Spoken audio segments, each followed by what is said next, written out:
Start करते हैं. So till now you are introduced with vectors and their representation in different coordinate system, right?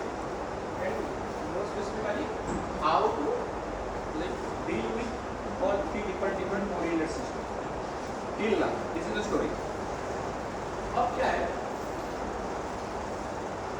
Once you introduce vectors and scalar, you have to realize that all the physical property or all the physical observable means the quantity that could be measured, like in scalar it could be energy, okay, and in vectors it could be any vector like displacement, velocity, acceleration, all these things. So once you introduce or once you realize all the physical observable can be categorized into two categories. It should be a scalar, it could be a scalar, or it could be a vector. After that, it's the task to realize what are the operations we are going to perform in the vectors. Okay. जैसे कि तुम अभी तक क्या क्या पढ़े हो? Addition, subtraction और dot product, cross product और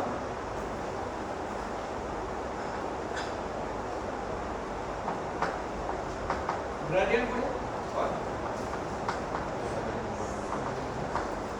डाइवर्जेंस. ठीक है.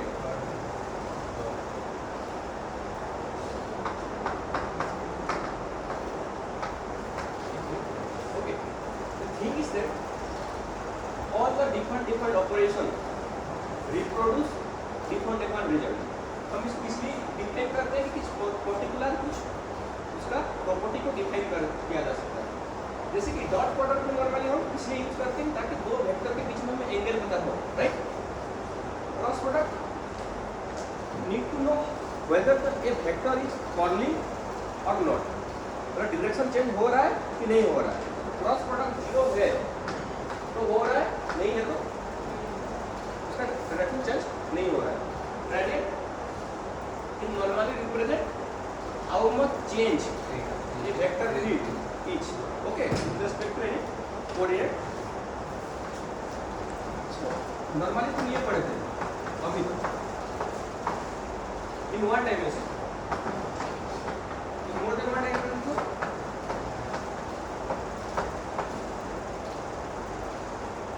okay. So here's the real world problem with three dimension, like particle could be moving in any direction. So we define the vector field in most of the case three direction, okay. So this one and divergence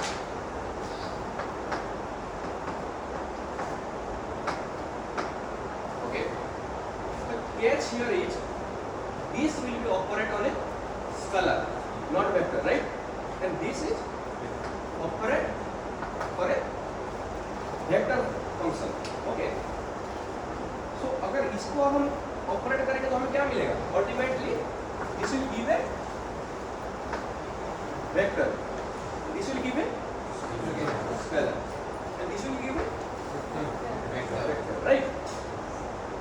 and see this is not a new thing, already you have studied in different branch.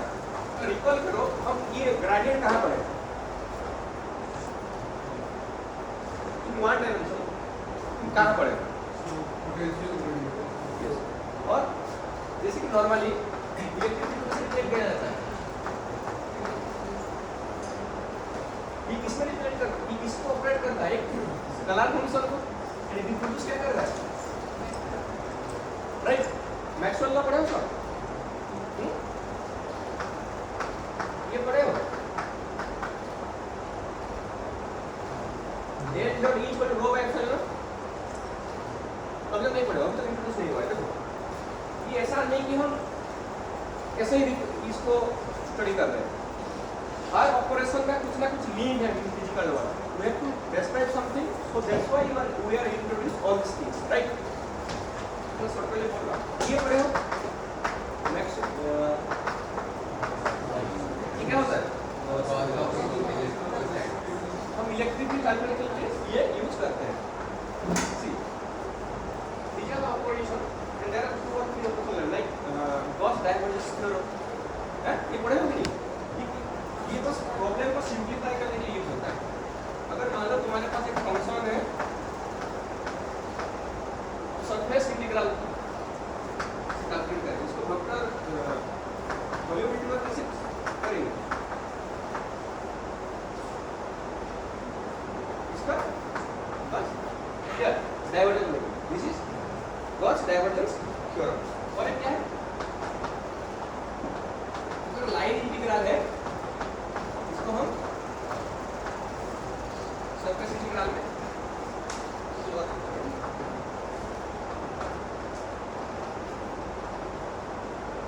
समझ गए? तो इसको क्या लिख सकते हैं? जैसे कि यहाँ पे देखो ये क्या हुआ, E डॉट ds को क्या लिख सकते हैं हम?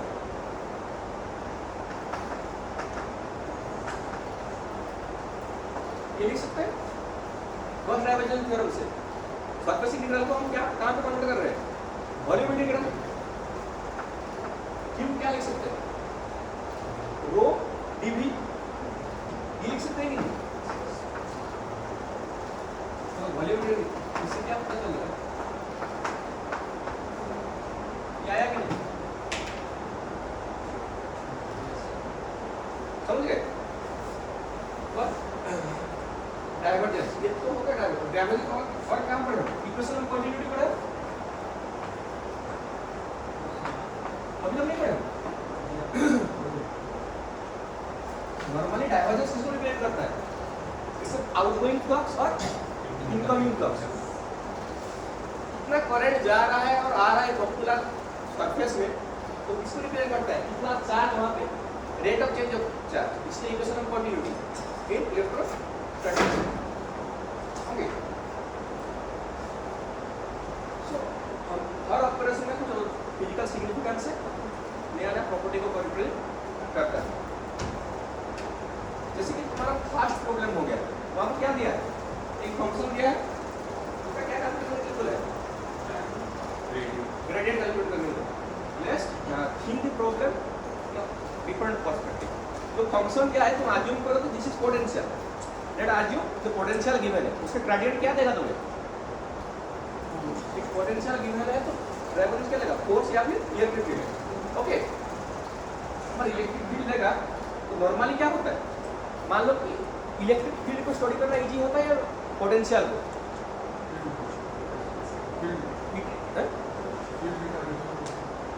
See, it is easy to handle a vector or a scalar.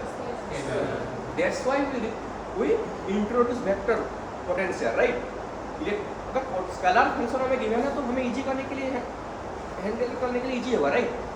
क्योंकि वेक्टर का डायरेक्शन होता है, स्केलर का नहीं होता, तो इसलिए हम इसको इंट्रोड्यूस करो। तो इलेक्ट्रिक फील्ड में सब कुछ हो रहा था, तो वेक्टर पोटेंशियल को इंट्रोड्यूस करने फायदा नहीं है, राइट? मान लो तुम्हारा प्रॉब्लम जो एफ दिया है, तुम सोचो कि वो भी दिया, अब आपको क्या करना है? तो पूछा है कि find out the electric field, तो तुम नॉर्मली क्या करते? ग्रेडियंट ही कैलकुलेट करते। तो ग्रेडियंट कैलकुलेट करो क्या आएगा? एक फंक्शन आएगा, एक वेक्टर फील्ड आएगा ना वहाँ पे, उसका ग्रेडियंट। वेक्टर फील्ड आने के बाद क्या पूछा है?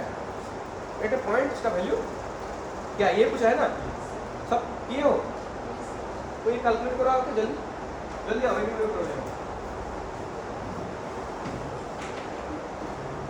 जल्दी जल्दी सुनिए हो आ जाओ।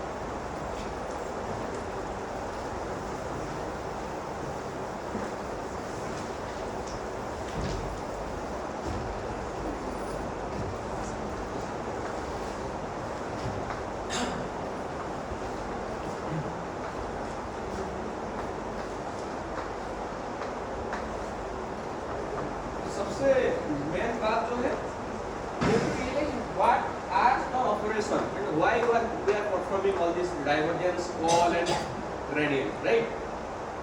इसका यूजेस बहुत सारे फील्ड में होना होगा आगे।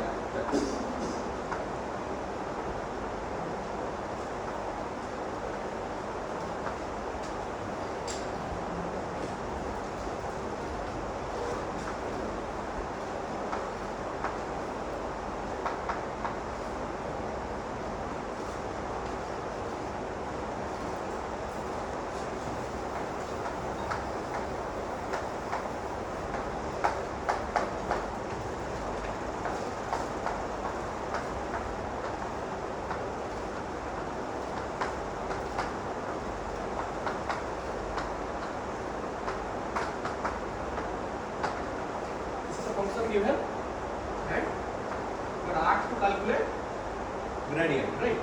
तो इसको ये कर लो यहाँ पे gradient था, तो यहाँ पे क्या था बस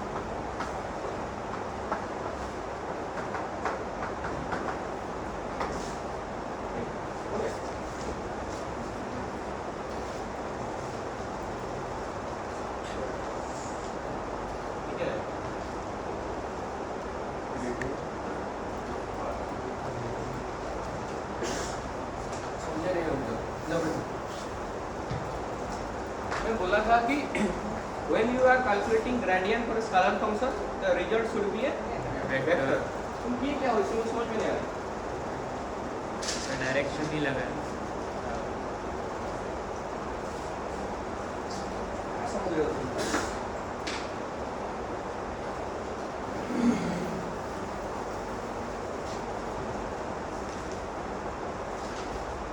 ये कैलकुलेट करना है हमें इससे ग्रेडियंट राइट तो पहले क्या करना है x के साथ डिफरेंशिएट करना है क्या रहेगा इसका 2x x y2 minus 4z और z x के तो फिर इसका करना है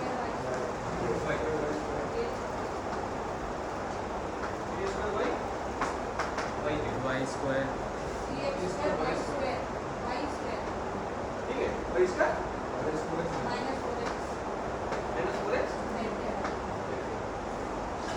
ये है इसका ग्रेडियंट ओके तो ग्रेडियंट कहाँ पे पूछा है 1 इसका क्या है x y z ही है x1 y2 z तो यहाँ पे पुट कर लो इसका क्या आएगा 12x square 12y के इसी तो अब समझ में आया क्या गलती कर रहे हो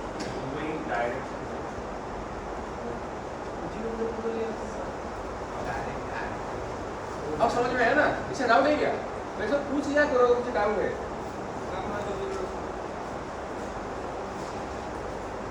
सेकंड क्या पूछा है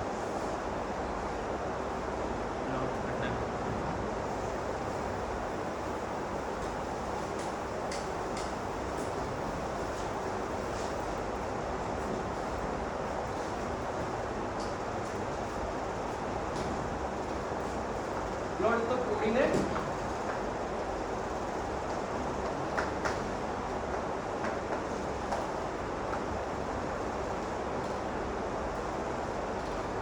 देखो अगर इन कोऑर्डिनेट तुम्हें दिया है और पूछा है कार्टेशियन कोऑर्डिनेट में इसको रिप्रेजेंट करो तो ये इजी है ऑलरेडी तुम x y z कोऑर्डिनेट जानते ही कर रहे हो अगर सिलिंड्रिकल कोऑर्डिनेट में दिया है तो तुम्हें क्या दिया है रो है नॉट x y और z ओके तो अगर सिलिंड्रिकल कोऑर्डिनेट में दिया है सिलिंड्रिकल कोऑर्डिनेट में अब तुमको रिप्रेजेंट करने के लिए बोला है सिलिंड्रिकल कोऑर्डिनेट समझना चाहिए पड़ेगा कहां पे होता है कौन सी रो होता है कौन सा फाई होता है कौन सा z होता है सिलिंड्रिकल स्फेरिकल में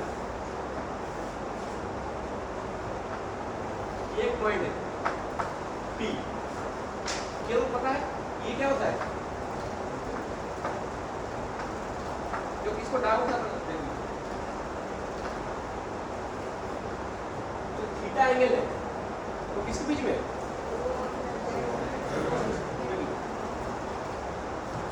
ये छोड़ दो एक पॉइंट है तो स्फेरिकल कोऑर्डिनेट में कैसे रिप्रेजेंट करेंगे पहले इसको जॉइन करेंगे ओरिजिन से कहां से तो ये कैच है यहाँ ओरिजिन से ड्रॉ करना है और ये जो कॉर्ड है इसको तो थीटा क्या है z डायरेक्शन से इसका एंगल है और इसका पोजीशन कहाँ है x एक्सिस में तो ये क्या होगा ये अगर r है तो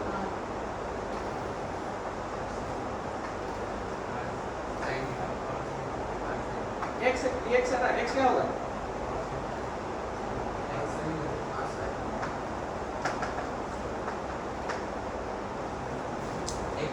सॉरी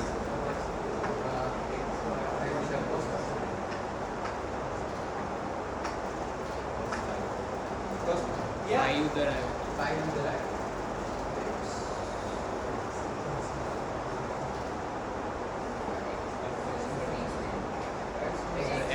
x एक्सिस और उसके x क्या है हमारा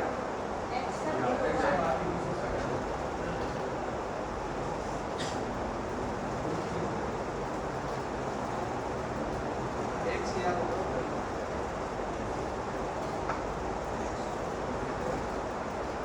सर एंगल उस साइड का होगा जो फाई एंगल है वो x एक्सिस और इसके बीच में होगा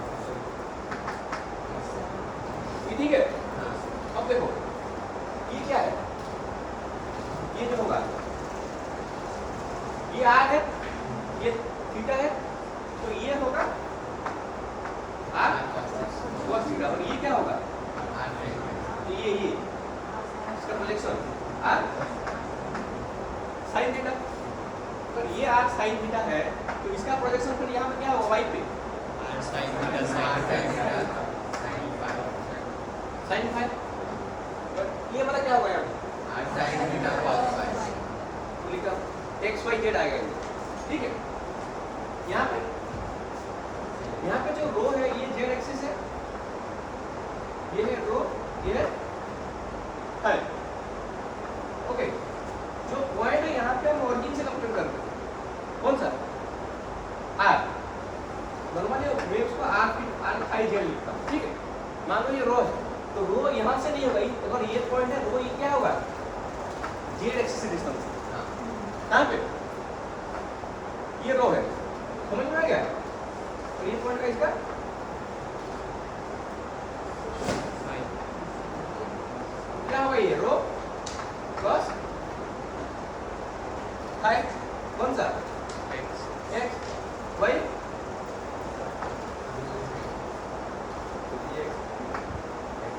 ये y क्या होगा रो sin फाई z z समझ में क्या हुआ तो यहाँ पर ये था यहाँ पर ये r था कहाँ पे ओरिजिन से डिस्टेंस यहाँ पे ये रो है ये रो नहीं है रो ये है इसका प्रोजेक्शन लेंगे तो क्या आएगा ये रो ही है लेकिन ये क्या हुआ x का ये जो कोऑर्डिनेट क्या हुआ x का इतना x equal to cos phi y equal to rho sin phi okay तो ये कोऑर्डिनेट हमें दिया है क्या सिलेंड्रिकल में इसका क्या कैलकुलेट करने के लिए बोला इसका रिप्रेजेंट करने के लिए बोला है अरे सर तो काफी समय क्या कैलकुलेट करोगे x y x क्या है रो फाई की क्या है रो क्या है 4 cos 2 पाई बाय 3 कितना है -2 रूट 3 और y कितना है रो sin 2 पाई बाय रो कितना है 4 z क्या है -2 और साथ में 3 पॉइंट लिखना है इसको रिप्रेजेंट कैसे करेंगे कोऑर्डिनेट में इसका वैल्यू आएगा ना x y z कार्टेशियन में x y z का तुम रिप्रेजेंट कर सकते हो कहां पे पॉइंट से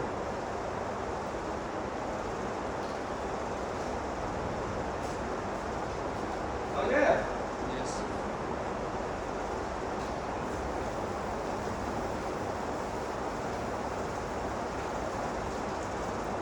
x y z कितना है x आया -2 y आया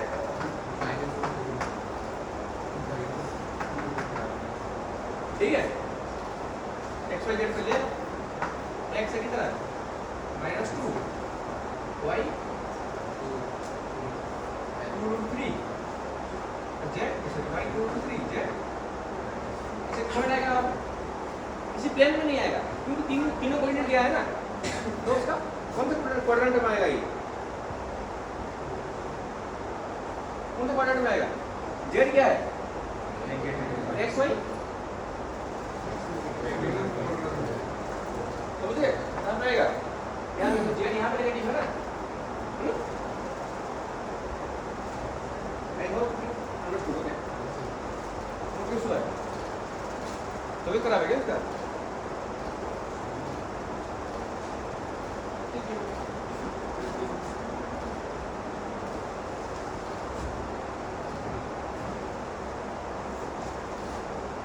नेक्स्ट इज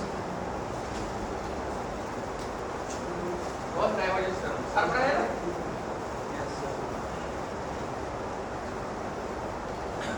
अब डाइवर्जेंस थ्योरम से क्या होता है तो दो डाइवर्जेंस थ्योरम बोला, एक सरफेस इंटीग्रल है, वॉल्यूम इंटीग्रल, और एक लाइन टू सरफेस। ठीक है, इसका क्या होता है ये, देखो ये याद कर लो, अगर एक फंक्शन है इसका सरफेस इंटीग्रल दिया है,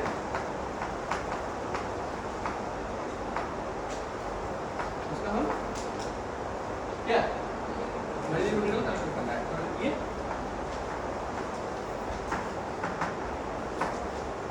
लाइन इंटीग्रल दिया है तो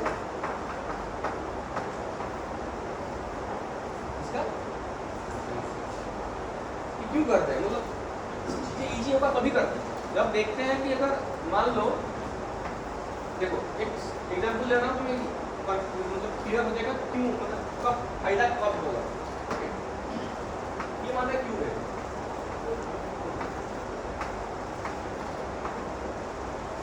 ठीक है, और एक वेक्टर फील्ड में गिवन है, वेक्टर फील्ड में गिवन है, और बोला कि सरफेस इंटीग्रल कैलकुलेट करो, तो कैसे करोगे, उस वेक्टर फील्ड मान लो f दिया है, कुछ भी डायरेक्शन हो सकता है, x y z, फिर या फिर एक combination of x y z कुछ भी हो सकता है। ओके, क्या है, सरफेस इंटीग्रल कैलकुलेट करोगे तो हर सरफेस में इसका इंटीग्रल कैलकुलेट करोगे ना पहले 6 फेसेस में, इसे कैसे होगा, पहले मान लो ये जो फेस है इसका इंटीग्रल कैलकुलेट करोगे, सरफेस इंटीग्रल प्लस इस सरफेस में, तो तुम कंफ्यूज हो सकते हो कि ये सरफेस कैसे कैलकुलेट करते हैं। मान लो कि क्यूब है, सब 1 1 1 है, तो ये जो फेस है, ये जो फेस ये कौन सी प्लेन में है, ये कौन सी प्लेन में है, X Z x है, Z ये x है, तो ये z कहाँ से कहाँ वेरी करता है, x भी 0 to 1, जब भी कैलकुलेट करोगे इस फेस के लिए, इस फेस के लिए क्या होगा, मान लो f क्या है 3z दिया है, इसी कैसे होगा 3z dx dy, x कहाँ से आएगा 0 to 1, z कहाँ से आएगा, ये इंटीग्रल कैलकुलेट करना है ना, Z ये क्या होगा,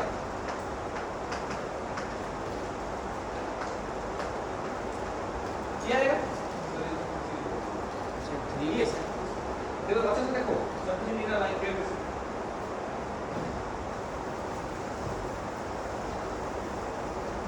मतलब क्यूब भूल जाओ, ठीक है, ये कोऑर्डिनेट सिस्टम है, और तुम्हें एक सरफेस दिया है, ये इसी तो surface given, this is x, this is y, this is z, ये जो सरफेस है कहाँ पे है, ये कौन सी प्लेन में है, कौन सी प्लेन में है, X Z मान लो सरफेस इंटीग्रल जब लेंगे 43 का सरफेस मिला, ठीक है, dx dy ये है, और मान लो तुम्हें एक वेक्टर दिया है और एक फंक्शन है 3x है, ठीक है, 3x है I के 3xy z j के 4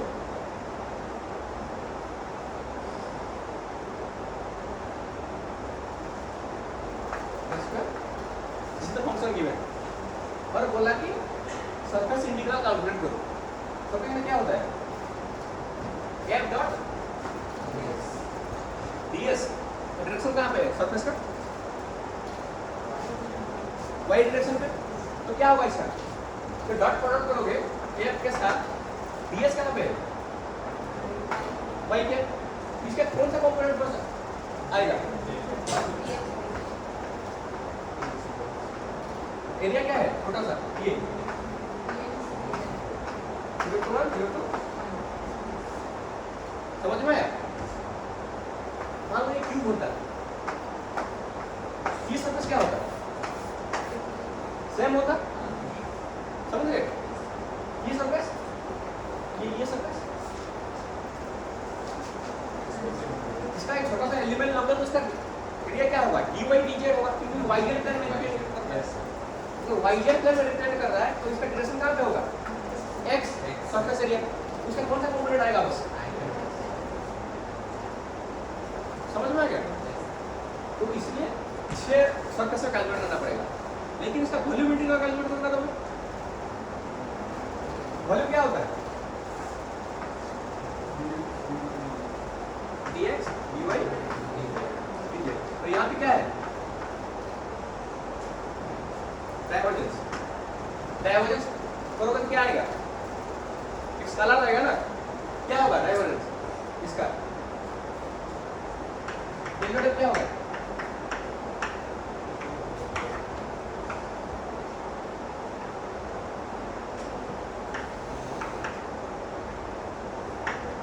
ये डाइवर्जेंस समझ में, डाइवर्जेंस कैलकुलेट करते हैं,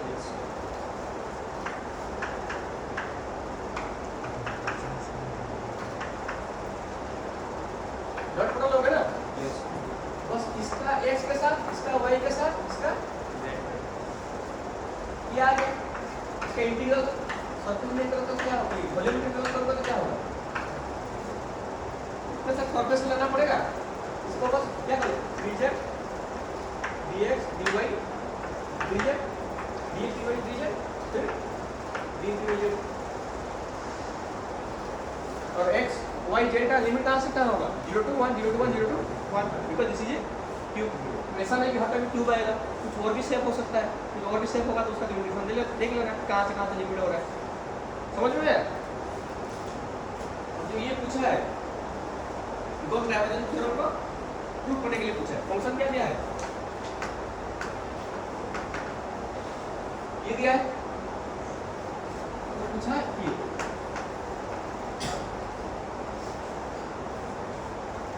इसको कहां पूछा है, सरफेस क्या दिया है, स्फीयर, स्फीयर, तो वॉल्यूम इंटीग्रल ऐसे जानते हो कि नहीं, तीन कोऑर्डिनेट है, देखो ये एक बार समझ लो, मैथमेटिक्स नॉर्मली एक छोटा एलिमेंट को हम कार्टेशियन कोऑर्डिनेट में क्या लिखते हैं,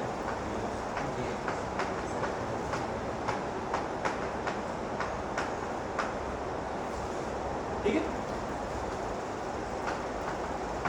सिलिंड्रिकल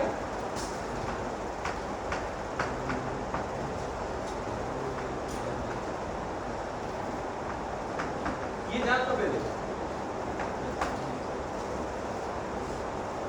ठीक है, स्फेरिकल में ये ठीक है, ये स्फेरिकल,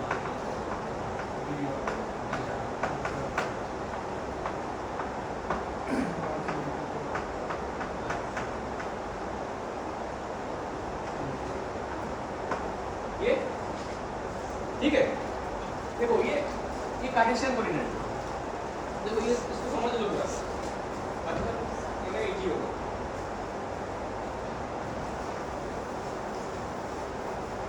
ये तीन चीजें dx ये है, मान लो ये एंगल यार, ये क्या है, x z में है, तो इसका क्या होगा, dx dz, मान लो ये क्यूब होता, थ्री डायमेंशनल होता, यहाँ पे होता तो dx dy dz, जैसे कि यहाँ पर सरफेस के ये दो कोऑर्डिनेट चाहिए, मान लो ये सरफेस भी हो सकता है, ये सरफेस dy dx सरफेस भी हो सकता है, dx dz सरफेस भी हो सकता है, वॉल्यूम में क्या आएगा, तीनों कोऑर्डिनेट आएगा सेम, अगर यहाँ पे सिलिंड्रिकल कोऑर्डिनेट है तो उसका वॉल्यूम क्या होगा, इसका वॉल्यूम क्या होगा, dx dy, इसका वॉल्यूम क्या होगा, rho d theta d phi dz, इसका ये इनटू ये वॉल्यूम होता है ना, छोटा सा वॉल्यूम क्या होगा, ये इनटू ये, इसका वॉल्यूम क्या होगा, dr r d थीटा क्या होगा, ये r square sin theta d theta dr d phi,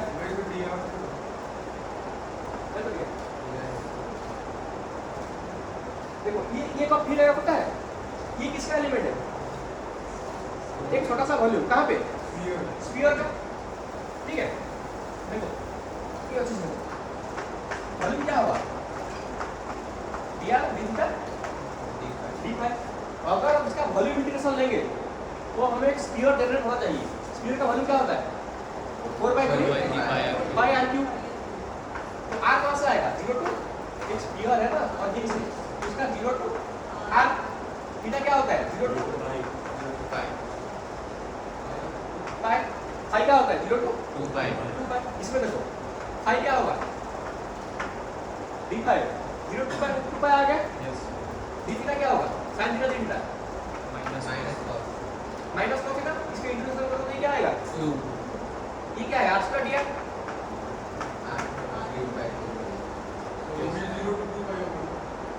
नहीं ये 0 टू पाई होता है, 0 टू पाई होता है, 2 पाई आ गया, ये 2 पाई आएगा, 2 आएगा, ये कितना आएगा,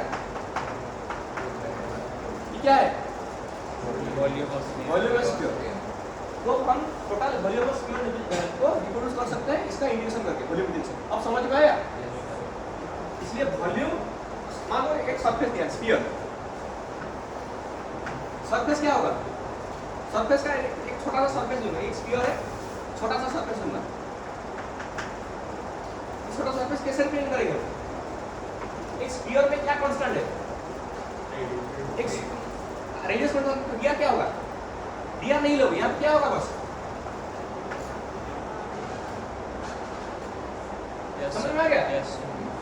डिपेंड करता है स्फीयर कौन सा सरफेस ले रहे हो, तो जो सरफेस ले जो चेंज नहीं हो रहा है बस वो दोनों का प्रोडक्ट करना है सरफेस में, वॉल्यूम में तीनों आएगा, राइट।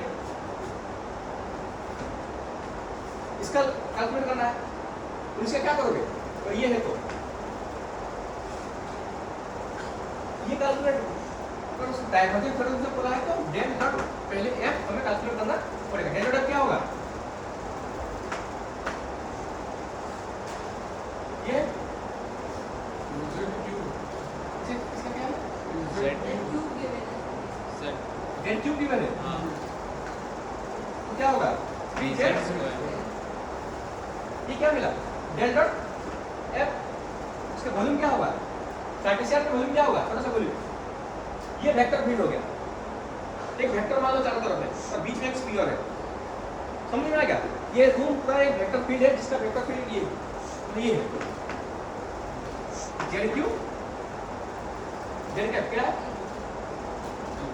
dz, डायरेक्शन क्या है, z क्यू, z बार, z कैप, ये मान लो ये जेड डायरेक्शन है, कौन सा, ये एक वेक्टर फील्ड है जिसका ये वैल्यू क्या है जेड क्यू, मतलब यहाँ पर अगर 1 होगा वहाँ पे क्या होगा 2 में 8, 3 में 27, इस हिसाब से वेरी कर रहा है वेक्टर फील्ड, और बोला कि बीच में सरफेस है, समझ रहे हो सरफेस है, और बोल रहा है कि इसका सरफेस इंटीग्रल कैलकुलेट करो, इस वेक्टर फील्ड का सरफेस इंटीग्रल कैलकुलेट करो, कहाँ पे, स्फीयर का सरफेस में। तुम वो नहीं करते, तुम गाल डायवर्जेंस थ्योरम प्रूव कर रहे हो कि मैं सरफेस इंटीग्रल कैलकुलेट करूँ या फिर टोटल वॉल्यूम इंटीग्रल कैलकुलेट करूँ, किसका, डेल डॉट एफ का, दोनों सेम आएगा। तो एक स्फीयर में बोला है ना, स्फीयर में वॉल्यूम क्या होता है,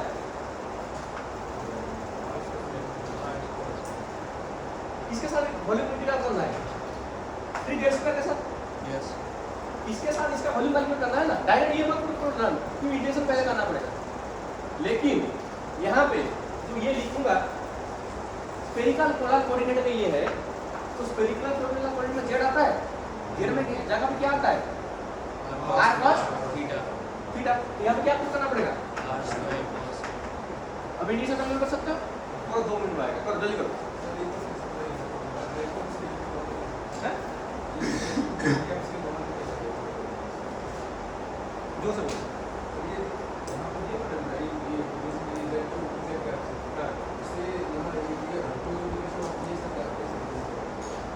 इंटीग्रेशन कैलकुलेट करो, हो गया ना, कितना आएगा, यहाँ पे क्या लोगे, यहाँ पे cos स्क्वायर थीटा है ना, तो cos थीटा को क्या लोगे, t ले लो, sin थीटा थीटा आ जाएगा dt, उसी हिसाब से कर लो, ठीक है, जल्दी करो,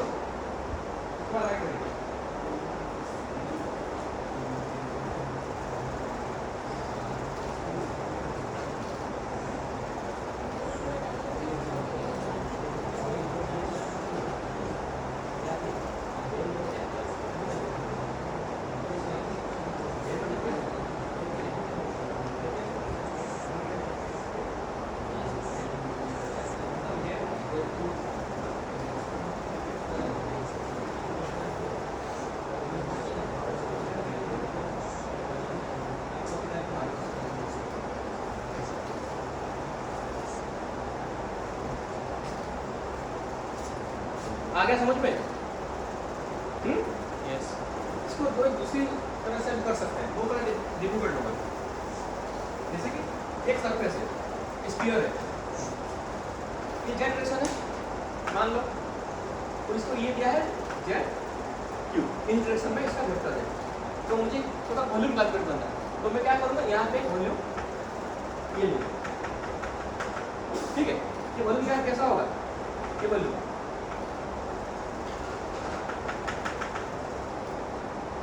बाय ये डिस्टेंस माइनस ये डिस्टेंस, ये दोनों का, और dz, ये dz इसका सरफेस है क्या, इनटू इसका क्विक, ये करके भी क्या मैं कर सकता हूँ वॉल्यूम डिवाइड। लेकिन सबसे इजी क्या होगा, जो मैं सरफेस कोऑर्डिनेट सिस्टम पढ़ गया ना, पढ़ चुके हो, उसका मतलब तुम्हें समझ में आना चाहिए कि कौन सा सरफेस का बात कर रहा है, उसका वॉल्यूम क्या होगा, मानो छोटा, कभी भी वॉल्यूम इंटीग्रल कैलकुलेट करने के लिए बोला तो नॉर्मली क्या करते हो, छोटा सा वॉल्यूम लेते हैं, उसके बाद पूरा इंटीग्रेट करते हैं होल रेंज में, या फिर टोटल वॉल्यूम, छोटा सा वॉल्यूम जो सरफेस का होता है वो ये होता है, ये जान लो, ये वॉल्यूम छोटा सा वॉल्यूम होता है इन केस ऑफ स्फीयर। जैसे dx dy dz होता है कार्टेशियन में, यहाँ पे होता है, उसके साथ किसका पूछा है, ये पूछा है, लेकिन z प्लस में छोड़ नहीं सकता, ये कंस्टेंट नहीं बन सकता, क्योंकि z को पहले हम स्फेरिकल कोऑर्डिनेट में ट्रांसफर करना पड़ेगा। आ गया आंसर 4 5 किसका नहीं आया होगा आसपास वालों को देख लो, बस इंटीग्रेशन है, बाकी समझ में आएगा क्या करना है। Okay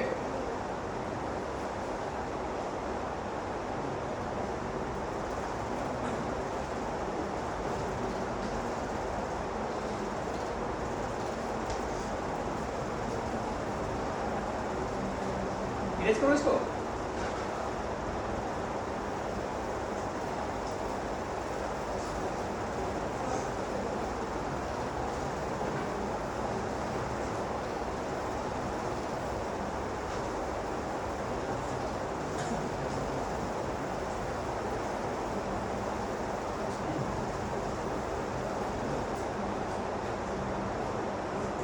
x Y and Z अगर सिर्फ कार्टेशियन कोऑर्डिनेट दिया है तो तुम इजी होता है विजुअलाइज करना, लेकिन आर थीटा फाइन वगैरह डिफिकल्ट होता है। और मोस्ट ऑफ द प्रॉब्लम क्या होता है, बस स्ट्रेट लाइन में मूव नहीं करके नॉर्मली रोटेट कर सकता है, या फिर किसी भी शेप में मूव कर सकता है। तो किसी भी शेप में मूव करेगा तो then we have to introduce other different coordinate system, जहाँ पे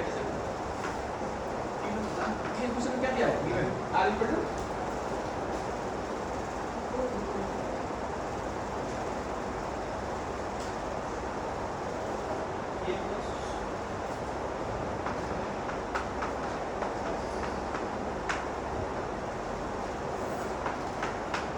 गिवन है। तो क्या पूछा है, एक्सीलरेशन एंड इट्स मैग्नीट्यूड। इससे क्या पता चलता है इस पार्टिकल क्या करता होगा, एक पार्टिकल आर ये पाथ फॉलो कर रहा है, आर के साथ वेरी बनने वाला चीज क्या है, तो इतना श्योर है कि स्ट्रेट पाथ में मूव नहीं करता होगा। आर वेरी कर रहा है किस हिसाब से, देखो ये cos इसका वैल्यू ऑफ r, ये कांस्टेंट है, लेकिन ये साइन फंक्शन है, मतलब साइन फंक्शन ये तो ये ऑप्शनल करता है, इधर रोटेट करता होगा या फिर कुछ भी पीरियोडिक मोशन में मूव करता होगा, राइट। तो क्या है एक्सीलरेशन, ये कोऑर्डिनेट दे दिया तुम्हें r एंड थीटा पर, इसमें I नहीं, तो ये एक प्लेन मूवमेंट है, तो दो ही कोऑर्डिनेट चेंज हो रहा है तो प्लेन में मूव करता होगा। तो मान लो ये r थीटा है, r ये थीटा है, कोई किसी भी मूव कर सकता है, ये ऐसे मूव करे या फिर स्फीयर ऐसे राउंड में सर्किल करे, कुछ भी हो, लेकिन एक प्लेन में मूव करेगा। प्लेन में मूव करता है तो क्या क्या बोला था, क्या कंजर्व होता है, एंगुलर मोमेंटम कंजर्व, क्योंकि एंगुलर मोमेंटम डायरेक्शन क्या होता है हमेशा प्लेन का, कहीं भी कैलकुलेट करो एंगुलर मोमेंटम कहां पे होगा, परपेंडिकुलर होगा, तो वो दूसरा कंसेप्ट ये r गिवन है। तो हमें एक्सीलरेशन पूछा है, एक्सीलरेशन क्या होता है, r double dot minus r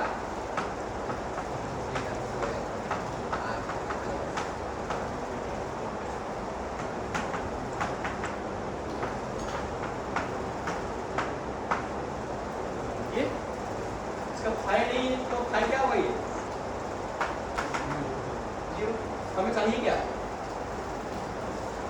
ये इसमें क्या क्या है देखो, आर डॉट है, थीटा डॉट है, आर डबल डॉट है, थीटा डबल डॉट है।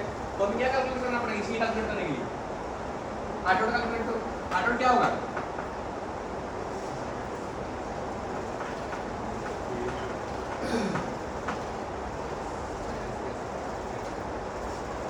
तो उसके बाद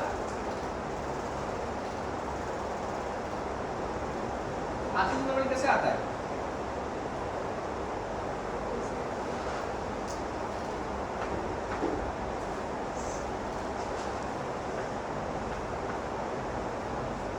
वेलोसिटी क्या होता है, इसका डिफरेंशिएशन यस नहीं या नहीं होगा।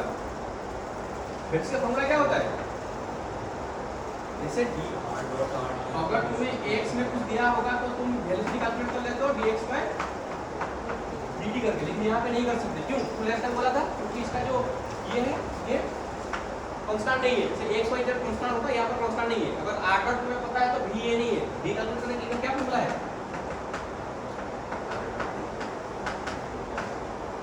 ये है ना r डॉट वेलोसिटी फॉर्मूला है, r डॉट कितना है, थीटा डॉट वो हमें चाहिए। ठीक है, ये स्टेप वाइज कैलकुलेट करना है। तुम्हारे अगर मल्टीपल चॉइस क्वेश्चन नहीं है तो जितना सिंपलीफाई कर सकते हो उतना सिंपलीफाई करना है। सिंपलीफाई कैसे करोगे, तो ये तो थीटा डॉट तो इसको ओमिट करना पड़ेगा तुम्हें। आंसर दोगे लोग मान लो आंसर में थीटा डॉट नहीं है, मतलब v फॉर्म में है उसका आंसर, वेलोसिटी फॉर्म में है, क्या करोगे, थीटा डॉट को रिप्लेस करना पड़ेगा। r डॉट है, r डॉट यहां पर पुट करोगे तो क्या होगा, वेरिएबल क्या आ रहा है, थीटा डॉट आ रहा है, यहां पे थीटा है, तो ऑब्वियसली r डॉट यहां पर पुट करके इसका क्या होगा, इसका क्या होगा, ये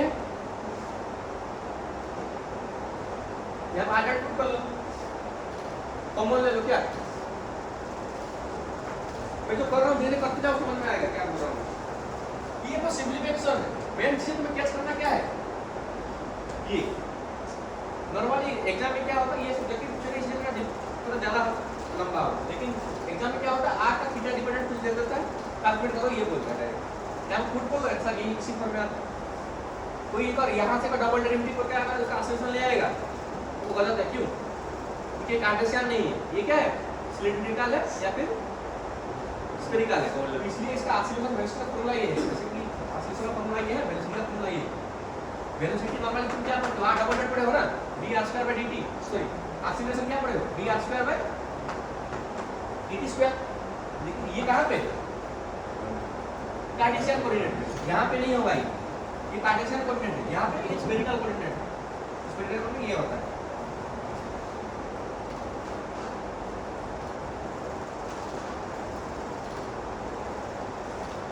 ये करोगे क्या आएगा, इसको सिंपलीफाई करोगे तो 2k² थीटा² 1 प्लस cos थीटा, ये आ गया, इसमें थीटा डॉट कहाँ आएगा, थीटा डॉट क्या आएगा, v², ये नीचे ले जाओगे ना, ये और ये नीचे ले जाना, उसका क्या आएगा, थीटा² v² 2k²,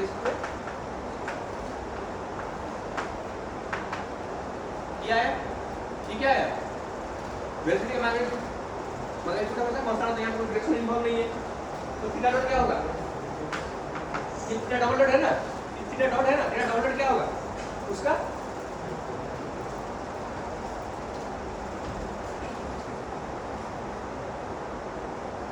ये क्या है, ये इतना गोल लगता हो तो उनको कैलकुलेशन, उसका नेक्स्ट वाला क्वेश्चन अच्छा लगेगा, इतना सुन लो बस। ये क्या है, k1 उसका सीधा क्या है, r है, इसको क्या लिख सकते हैं, v²/kr लिख सकते हैं, इसका क्या है हाफ है, और थीटा डबल डॉट कैलकुलेट करने के लिए बोला है, तो इसका डिफरेंशिएट करना पड़ेगा टाइम के साथ, ये तो कांस्टेंट है वेलोसिटी, मैग्नीट्यूड कैलकुलेट किया ना v², तो मैग्नीट्यूड है ना, ये कांस्टेंट है, तो वेरिएबल क्या करेगा बस r होगा, r वेरिएबल वेरी करके क्या होगा, इसका कैसे करोगे, v क्योंकि कांस्टेंट, इसका ये इंटीग्रेशन करना पड़ेगा, का डबल डॉट आएगा, बस ये पुट करो आंसर आ जाएगा। ठीक है, ये शायद साथ में क्लास में किससे कराएंगे, मतलब लास्ट आंसर तो स्टेप वाइज है ना, तो पता नहीं कि कितना तो कैलकुलेट करना है। मैं बोलूँ ये कितना बड़ा देता हूँ, बस ये पुट करके रख देता हूँ, ये आंसर है, तो बस सिंपलीफाई करना होता है। ठीक है, लास्ट क्वेश्चन समझ में आ गया ना? बस r डॉट थीटा डॉट ये कैलकुलेट करके बस प्रूव करना है, सॉल्यूशन का फॉर्मूला। That's all.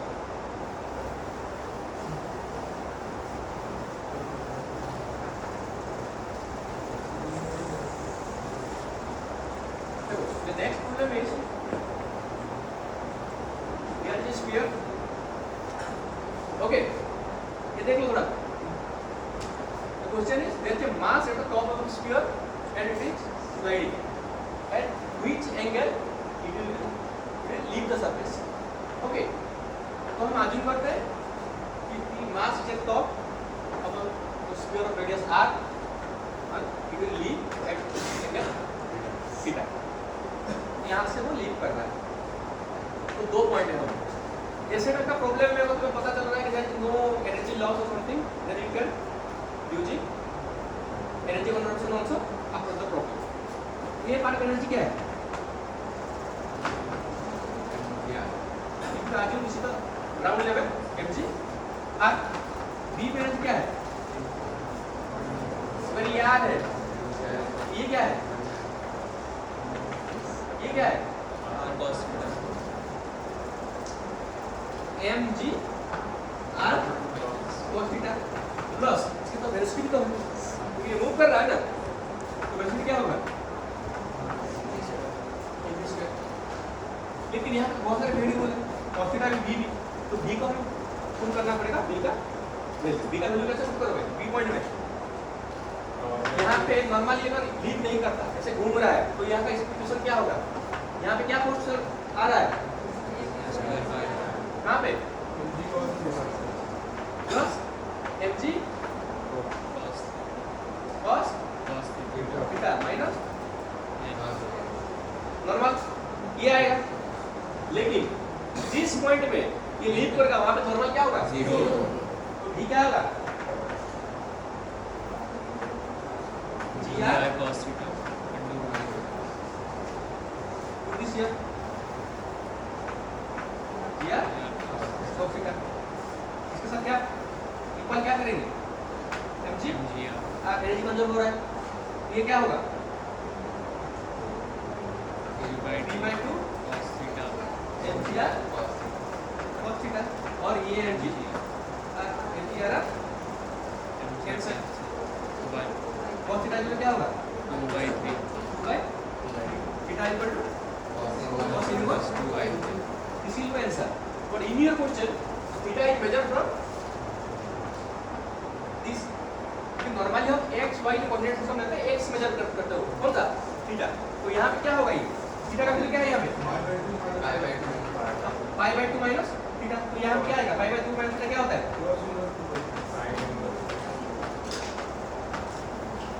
थीटा कुछ है, थीटा क्या होगा? Sine inverse. This is the technique you already use in +2 level. तो यहाँ पे तो ये नहीं कर सकते, अब हमें क्या करना पड़ेगा? We have to use the coordinate system, polar coordinate system, right?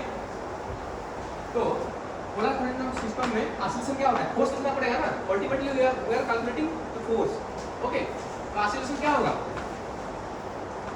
r double dot minus r theta dot square कौन सी डायरेक्शन पे? r डायरेक्शन पे। ये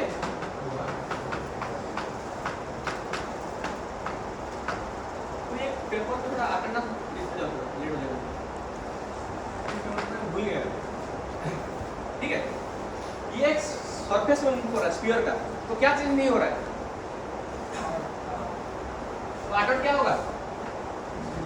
r डबल डॉट 0। तो f क्या आएगा? सॉरी यहाँ पर ये ऑसिलेशन था, ऑसिलेशन। तो फोर्स क्या होगा? मास। ठीक है, ये क्या होगा? r डबल डॉट 0 होगा, तो plus r double the theta के, क्योंकि r डॉट 0 है, ये भी 0 है। लेकिन सरफेस की रेडियस चेंज नहीं होगा, चेंज क्या हो रहा है? तो थीटा और फाई हो रहा है, राइट। ये एक सर्कल होता तो बस थीटा चेंज होता, लेकिन ये फाई मतलब कुछ भी ऐसे मतलब 3 डायमेंशन में मूव कर रहा है ना, तो ये क्या होता है? क्या होगा? थीटा भी चेंज हो रहा है। लेकिन जो हम कैलकुलेट कर रहे हैं ये आजूम कर रहे हैं कि सर्कल से मूव कर रहा है, स्फीयरिकल में नहीं मूव कर रहा है, इसलिए हम बस क्या फाई नहीं लेके क्या ले रहे हैं, बस थीटा डिपेंडेंट ले रहे हैं। ये आ गया। थीटा क्या होता है? थीटा नॉट क्या होता है? ओमेगा होता है। ओमेगा फॉर्मूला नहीं पूछा है, बस क्या बोला है? r थीटा नॉट ये आ गया, ये फाई क्या आ गया?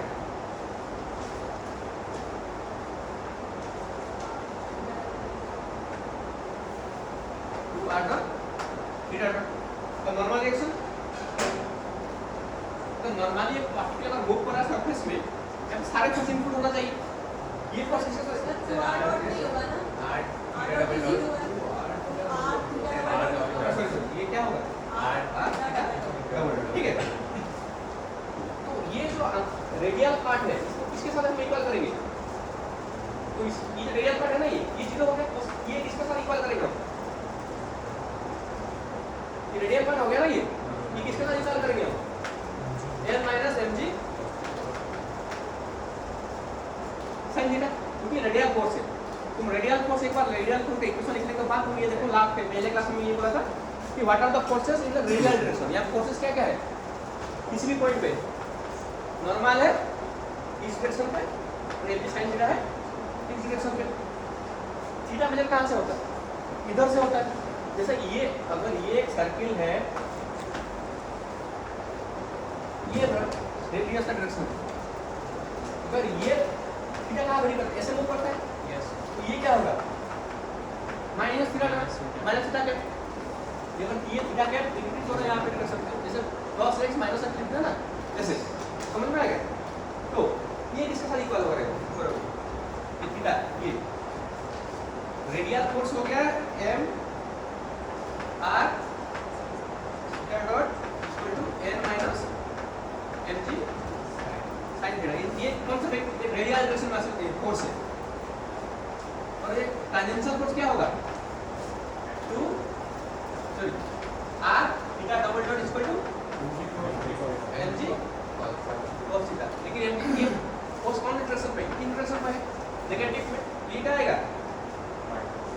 नेगेटिव डायरेक्शन में आएगा। ये तो थीटा के डायरेक्शन में नहीं, थीटा इधर मूव करता है, तो ये माइनस ये आएगा। इसको क्या करना है? इक्वल कितने जाएगा? ये जीरो लास्ट में पहले पुट नहीं करना है, कहां पे पुट करना है? एंड में पुट करना है, राइट। यहाँ पर क्या है? वेरिएबल क्या है?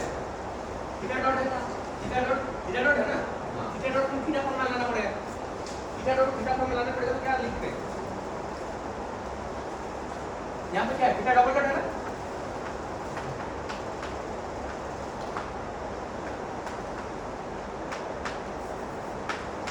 थीटा डबल डॉट लिखते हैं ना, थीटा डबल डॉट का थीटा कन्वर्ट करना पड़ेगा। जैसे एक्सीलरेशन में क्या लिखते हो? रेडियल एक्सीलरेशन में ये लिखता हूं नहीं,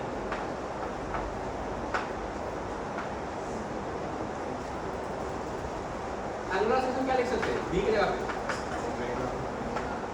ओमेगा थीटा डॉट होता है ना, ये लिख सकते हो,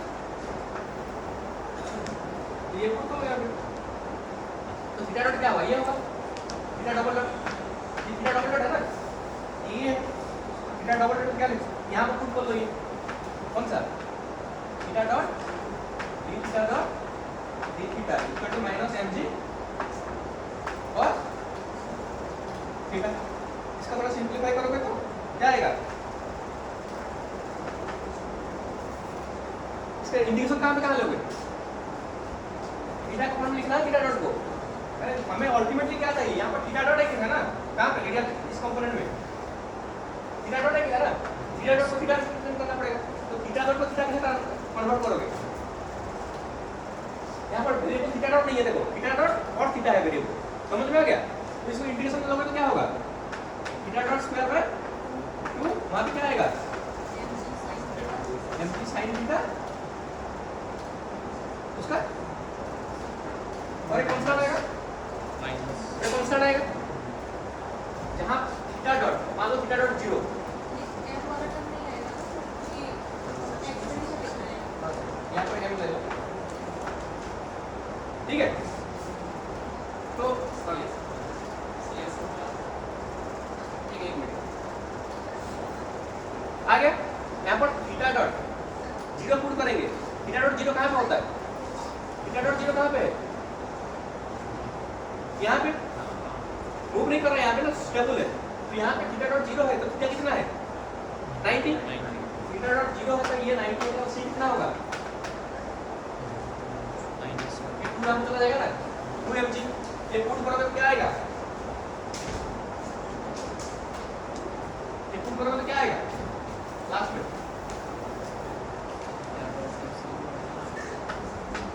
3mg sin theta n plus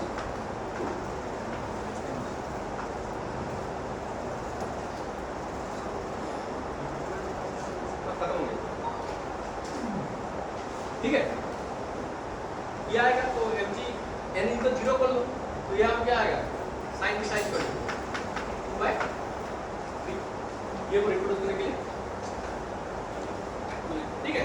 इसको इस फॉर्म में देख लो, एक्स वाई के फॉर्म में जानते हो जो नॉर्मली किया वो तो जानते हो, ये थोड़ा देख लो, ठीक। यहाँ पे क्या है क्या ये लाइन क्या कैसे होगा